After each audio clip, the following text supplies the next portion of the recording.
Hari ini kita bahas tema tentang new normal. New normal ini lagi apa booming ya, ngetren ya. Iya. Banyak perubahan yang terjadi di dalam kehidupan kita. Ada yang harus belajar online, ibadah di rumah online, ya, pergi keluar pakai masker, jaga jarak, physical distancing. Bahkan ada muncul istilah baru, itu LDR, lockdown relationship, ya. Nah, dari semua hal ini kita harus mengadopsi sebuah istilahnya normal baru, ya. Tentu nggak gampang ya, kita harus mempunyai pola hidup yang baru, perlu persiapan dan lain sebagainya. Nah, kira-kira menurut CA ini ya, persiapan apa yang harus kita lakukan di dalam menghadapi new normal? Iya, memang kita lagi menghadapi ini ya, Ko Hervi. Memang ya, yang namanya kita memasuki sebuah pola hidup yang baru memang pasti dibutuhkan persiapan. Tapi sebelum kita membahas lebih jauh tentang persiapan, mari kita lihat dulu pada natur dari perubahan pola hidup itu sendiri. Jadi sebenarnya setiap kali kita memasuki fase hidup yang baru, kita pasti selalu mengalami perubahan pola hidup dan harus siap untuk menghadapi perubahan itu. Misalnya ya, dari kita SMA masuk kuliah, kan ada perubahan fase hidup kan? Yes. Lalu atau dari SMA masuk ke tempat kerja, atau perubahan status dari single jadi double dan lain sebagainya, itu hal yang normal. Memang setiap orang pasti akan mengalami. Ya, yang ngomong kan, udah double gitu kan. Ada yang berubah pasti. Nah, hanya saja bedanya new normal ini yang sedang booming kita bahas. New normal ini merupakan sebuah perubahan pola hidup yang masif, yang dirasakan oleh semua orang di seluruh dunia dalam waktu yang sama oleh berbagai tingkatan usia. Dan masalahnya adalah kita tidak punya contoh atau referensi sebelumnya bagaimana kita harus hidup dalam pola new normal itu. Kalau tadi saya katakan perubahan hidup dari SMA masuk ke kuliah, kita bisa tanya sama kakak tingkat yang sudah kuliah, gimana sih kuliah itu harus nyiapin apa gitu kan? Kalau misalnya kita mau masuk dalam pernikahan, kita bisa tanya sama yang udah nikah, tanya sama Ko Hervi. Ko Hervi, apa sih yang mau disiapin dalam pernikahan? DM ya, apalagi DM. Ya, apalagi pernikahannya ini kan, yang spesial COVID kan. Nah, kita bisa tanya sama orang yang terdahulu kita. Tapi kalau memulai kehidupan di new normal ini, kita mau tanya siapa? Karena semua orang juga belum pernah mengalaminya. Semua orang belum pernah ada dalam kondisi ini dengan konteks zaman seperti ini sebelumnya, kan? Iya, benar. Nah, jadi kalau gitu harus bagaimana dong? Jadi harus tanya siapa? Ya, loh, ini justru karena kita nih bincang-bincang ini ya, kita diskusikan hal ini. Nah, gimana dong? Iya ya. Iya ya, balik lagi tanya saya sebenarnya. Iya. Jadi karena semua hal yang ada di dalam dunia ini terus berubah dan yang pasti kita akan terus mengalami perubahan, maka saya kira yang pasti adalah kita harus memegang pada hal yang pasti. Jadi karena kita selalu mengalami perubahan, akan ada perubahan yang kita hadapi, kita perlu berpegang pada satu-satunya hal yang pasti dan tidak berubah untuk mendapatkan jawabannya. Nah, satu-satunya hal yang pasti dan dipercaya dan tidak pernah berubah adalah Allah. Kita mengamini ya hal ini. Nah, karena Allah itu tidak berubah, itu berarti juga bahwa firman atau perkataannya juga bisa dipercaya dan tidak berubah. Dan di dalam salah satu kitab Yesaya dikatakan bahwa rumput itu akan menjadi kering, bunga akan menjadi layu, tapi firman Allah kita tetap untuk selama-lamanya. Nah, oleh sebab itu dalam persiapan menapaki kehidupan yang baru dalam masa new normal ini, kita perlu menemukan jawabannya dari firman Tuhan. Setuju, ya. Memang saya percaya dan kita yakin juga bahwa firman Tuhan itu luar biasa, memberikan jawaban terhadap segala pergumulan dan masalah kita. Memang di dalam Alkitab tidak ada cerita spesifik ya tentang pandemi COVID-19 ini atau corona ya. Tapi setidaknya ada prinsip-prinsip yang kita bisa belajar dan diaplikasikan sesuai dengan konteks kita pada zaman sekarang ini ya. Benar ya kayak gitu ya? Iya, betul sekali. Iya, betul Ko Hervi. Nah, jadi saya ini mau mengajak teman-teman yang di rumah untuk melihat sebuah hal menarik dari kitab Daniel. Kitab Daniel ya. Kalau kita dengar nama Daniel, mungkin kita akan langsung ingat pada peristiwa di Gua Singa. Ya kan, sudah terkenal dengan peristiwa Gua Singa, atau dengan ketiga orang temannya yang bernama Sadrak, Mesak, dan Abednego itu. Nah, tapi saya mau mengajak teman-teman untuk melihat bagaimana Allah itu bekerja dalam kehidupan Daniel, dan bagaimana Daniel itu seorang pemuda yang diangkut ke tempat pembuangan dan mengalami new normal dalam hidupnya. Tapi Daniel ini berhasil menapaki kehidupan new normalnya dengan excellent. Dia jadi berkat, bahkan dia jadi orang kepercayaan raja di negeri pembuangan. Nah, mari kita lihat apa sih yang dilakukan oleh Daniel ini sehingga hidupnya bisa sampai sebegitu luar biasanya. Ya, menarik sekali ya. Daniel mengalami new normal seperti kita ya. Menarik ya. Iya. Iya. Jadi bisa dikatakan seperti itu, Ko Hervi. Nah, jadi ceritanya pada masa itu kota Yerusalem, tempat Daniel dan teman-temannya ini tinggal, pada waktu itu dikalahkan oleh bangsa Babel. Jadi bangsa Babel ini meluluh lantahkan kota Yerusalem, termasuk bait suci yang merupakan simbol kebanggaan penduduk Yerusalem itu. Sebagai umat pilihan Tuhan, mereka punya satu kebanggaan lah kalau mereka punya bait suci, karena bait suci itu adalah simbol kehadiran Tuhan yang membedakan mereka dari bangsa-bangsa lain. Nah, ketika hal itu semuanya diluluh lantahkan oleh bangsa Babel ini, maka habislah semua pengharapan mereka. Nah, tapi bukan cuma itu, ceritanya bangsa Babel ini mengangkut sekelompok warga terhormat dan terampil dari Yerusalem, dan mereka ini dibawa ke Babel untuk dipekerjakan sebagai pelayan Raja Babel. Nah, maka terpilihlah sekelompok orang, termasuk Daniel dan teman-temannya yang lain itu. Jadi di Babel, pemuda-pemuda dari Yerusalem ini diberi pelatihan khusus untuk dijadikan pelayan raja. Nah, sampai di sini teman-teman bisa membayangkan nggak? Pemuda-pemuda ini mengalami sebuah new normal, bahkan sebuah perubahan yang sangat besar dalam kehidupan mereka. Bayangkan saja ya, dengan kondisi mereka pada masa itu, waktu mereka tinggal di Yerusalem, mereka itu punya identitas yang sangat kental sebagai umat pilihan Tuhan, yang membedakan mereka dari bangsa-bangsa lain di sekitar mereka, yang tidak mengenal Tuhan. Mereka menyembah Allah yang hidup, sedangkan bangsa-bangsa lain di sekitar mereka itu menyembah patung-patung, menyembah dewa-dewa asing.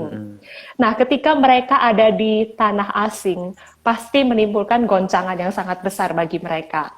Mereka harus mengikuti kebudayaan Babel, belajar bahasa Babel, berpakaian seperti orang Babel, bahkan nama mereka itu diganti sama Raja Babel. Bagi mereka pada saat itu, nama itu memiliki peran yang penting untuk identitas diri. Dan setiap nama itu punya artinya. Nah, kalau Aini kan namanya artinya ada cinta-cintanya gitu kan. Aini ya, gitu ya. Iya. Setiap nama punya artinya. Kalau Ko Hervi artinya apa ya? Ada deh. Harus cari tahu ya. Nah, demikian juga pada mereka pada saat itu gitu. Jadi nama Daniel itu artinya bagus sekali. Artinya adalah hakimku adalah Allah. Tapi diganti sama Raja Babel. Namanya diganti jadi Belsasar. Yang teman-teman tahu nggak artinya itu apa? Artinya jadi kiranya dewa melindungi hidupnya. Jadi sangat berbeda sekali, sangat bertolak belakang sekali dengan arti namanya yang sebelumnya itu loh. Oh ya, kalau saya jadi Daniel, saya tidak bisa membayangkan betapa stresnya saya sudah hidup di negeri asing, di lingkungan yang berbeda, bahasa berbeda, nama saya diganti seenaknya sama raja. Iya, benar ya. Sulit sekali tuh mengalami kondisi perubahan hidup yang demikian ya.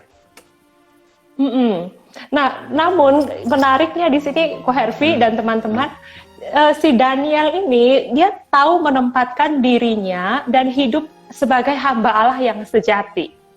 Jadi ketika dia hidup dalam berbagai perubahan-perubahan dan dalam new normal itu, Daniel itu memilih untuk tidak membesar-besarkan isu yang tidak penting. Misal, perihal namanya yang diganti.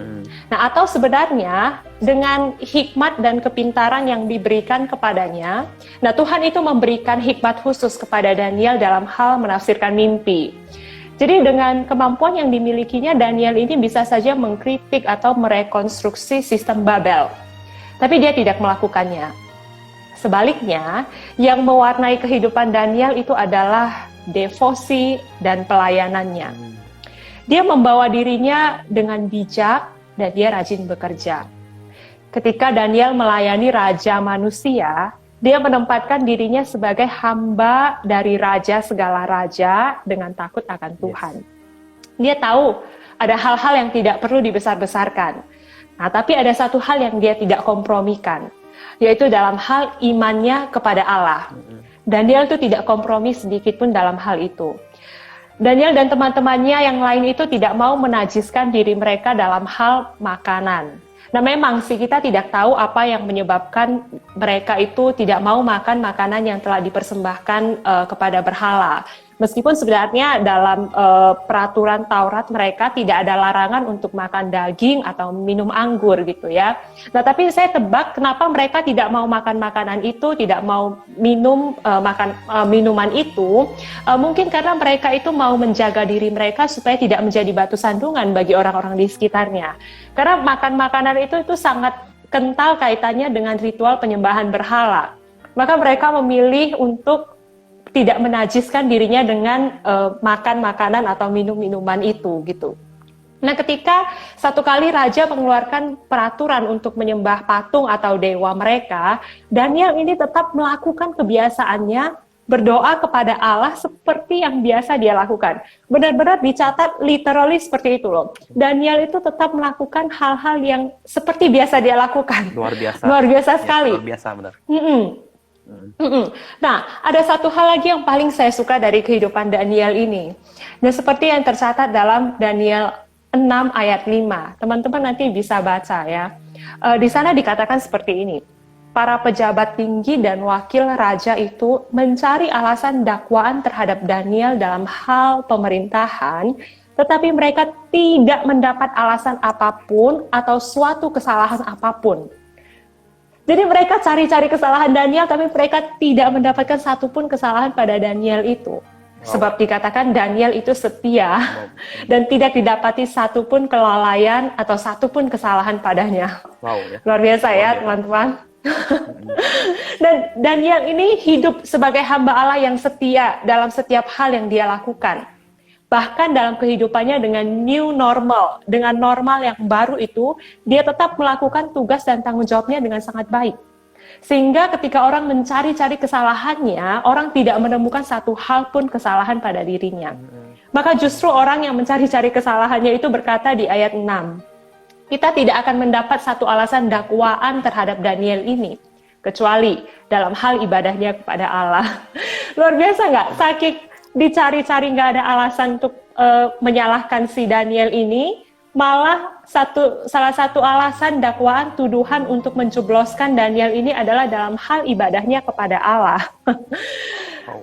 Luar biasa sekali. Tapi sekalipun demikian kita bisa melihat bagaimana Allah itu yang menjadi aktor utama dalam kitab itu melindungi dan melepaskan Daniel secara ajaib dari gua singa.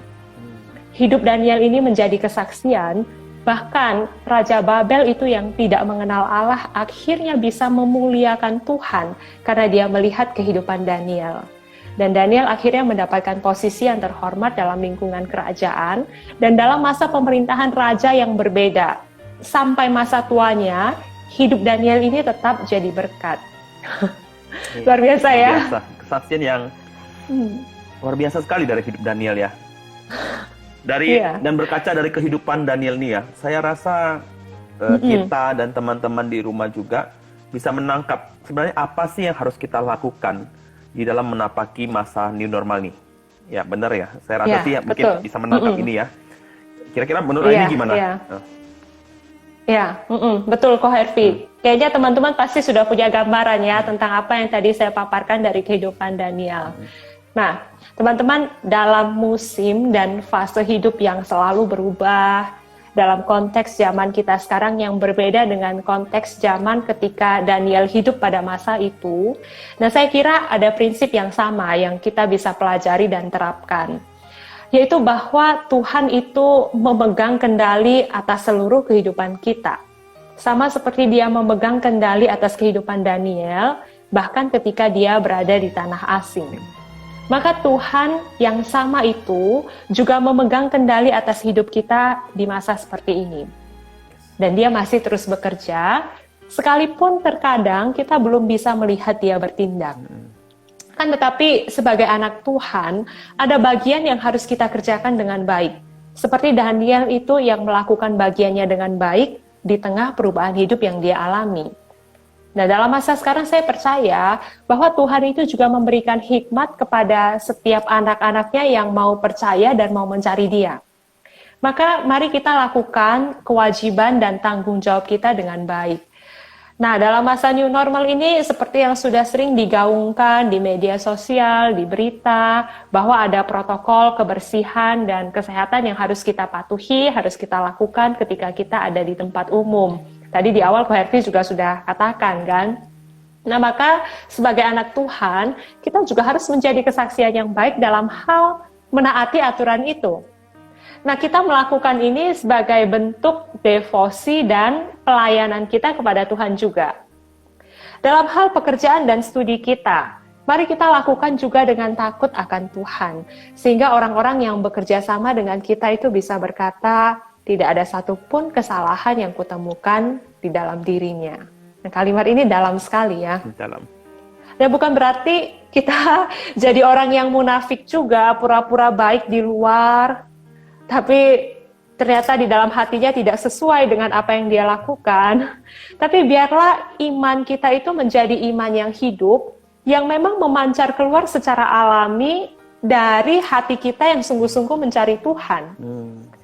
Jadi sekalipun banyak kasus dalam kehidupan kita, ya kalau kita mau aplikasikan ya, kalau kita lihat cerita Daniel, banyak keajaiban yang Tuhan lakukan, melepaskan dia dari gua singa, teman-temannya Sadrak, Mesak, Abednego itu dilepaskan dari perapian yang menyala.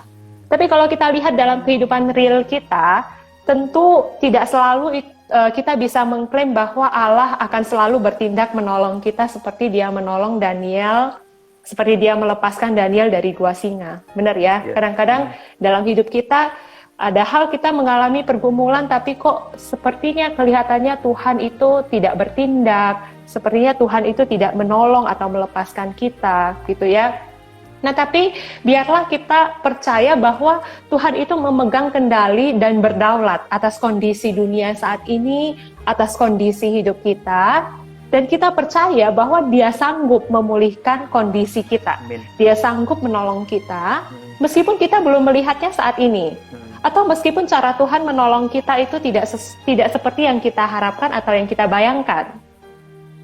Nah, saya kasih contoh seperti cerita Sadrak, Mesak, dan Abednego itu. Mereka ini punya keyakinan yang dalam sekali kepada Tuhan, karena mereka percaya kepada Tuhan. Jadi ceritanya teman-teman mungkin sudah tahu ya ceritanya, ketika cerita yang terkenal itu kan Sadrak, Mesak, dan Abednego disuruh untuk menyembah patung emas yang dibuat oleh Raja Nebukadnezar. Tapi mereka menolak untuk menyembah patung itu, dan sebagai konsekuensinya mereka dijebloskan, dimasukkan ke dalam perapian yang menyala. Sebelum mereka dimasukkan ke dalam perapian yang menyala itu, mereka berkata seperti ini, kami tahu bahwa Tuhan kami itu sanggup melepaskan kami dari perapian yang menyala-nyala itu. Tapi mereka katakan kalimat ini, tapi sekalipun Tuhan kami itu tidak sanggup melepaskan kami dari perapian yang menyala itu, kami tidak akan menyembah kepada patung. Jadi mereka punya keyakinan bahwa Tuhan itu pasti bisa kok menolong kami melepaskan kami dari perapian yang menyala. Tapi ada satu pernyataan yang mereka katakan, sekalipun Tuhan tidak melepaskan kami dari perapian yang menyala itu, kami sekali-kali juga tidak akan menyembah patung buatan raja. Kenapa mereka bisa berkata seperti itu? Saya yakin jawabannya adalah karena mereka kenal betul dengan Tuhan yang mereka sembah. Karena mereka kenal betul Tuhan yang mereka sembah. Maka dalam hidup kita, teman-teman, biarlah pengenalan kita akan Tuhan itu menjadi satu tindakan iman yang nyata dalam hidup kita. Nah, maka sampai di sini saya bisa menyimpulkan sebuah persiapan penting yang harus kita lakukan dalam kita menapaki kehidupan new normal itu adalah bangunlah pengenalan yang benar akan Allah yang kita sembah itu. Ayo bangun pengenalan yang benar, yang sungguh-sungguh kepada pribadi Allah itu. Ketika kita semakin mengenal Allah, mengenal sifat Allah yang tidak berubah itu, maka kita bisa menghadapi berbagai perubahan hidup ini dengan bersandar pada sifat dan karakter Allah yang tidak pernah berubah itu. Ya teman-teman, hidup kita ini akan selalu mengalami banyak perubahan, akan ada banyak musim dalam kehidupan kita. Entah itu perubahan yang massal, yang masif seperti yang kita akan hadapi new normal ini, ataupun nanti ya misalnya ya katakan setelah pandemi ini berakhir, anytime, kapanpun pasti kita akan mengalami banyak perubahan dalam hidup kita. Tapi di tengah banyak perubahan itu, mari kita berpegang pada satu-satunya hal yang pasti dan tidak akan pernah berubah di dunia ini, yaitu Allah dan firman-Nya yang kekal. Maka ketika teman-teman menapaki kehidupan ini dalam fase hidup, dalam masa hidup, musim hidup apapun, mari kita belajar terus untuk semakin mengenal Tuhan. Sampai akhirnya ketika kita telah selesai di dunia ini dan kita dipanggil pulang oleh Tuhan, Tuhan mendapati kita sebagai hamba yang baik dan setia. Amin.